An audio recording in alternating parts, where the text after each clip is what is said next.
Now, sir, I don't understand the word that you're saying to me. Būtent. I see my live in the bells, now I have a horse and no legs. And one horse came to me and said, gasoline, please.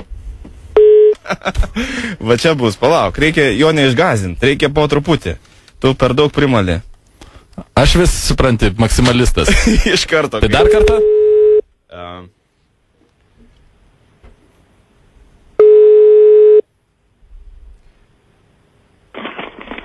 Ko reikia?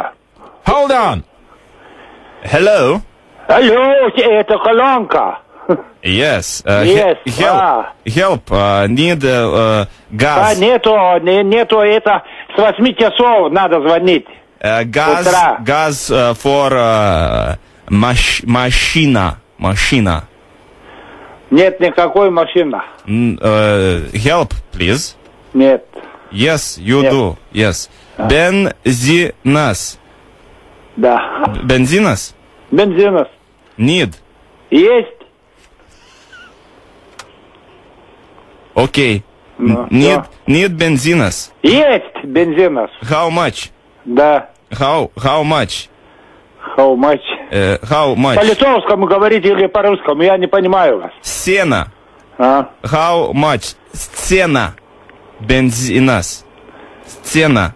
95-й. English. 95, yes. Ну. How much? Да, 95. How much?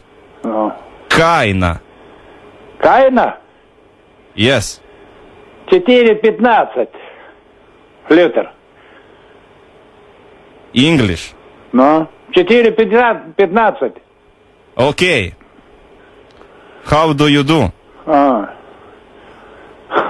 How do you do? How do you do? Bet yra tas toksai dalykas, kad jeigu yra užsienietis, tai jisai būtinai bandys, žmogus nesuprantantis angliškai, būtinai bandys su tai rusiškai pasišnekėti. Nes, na žinai, užsieniečiai vis tiek visi vienodi.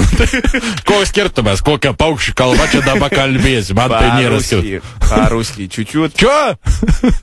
Kaip по-ruskiai arba po-lietuviškai?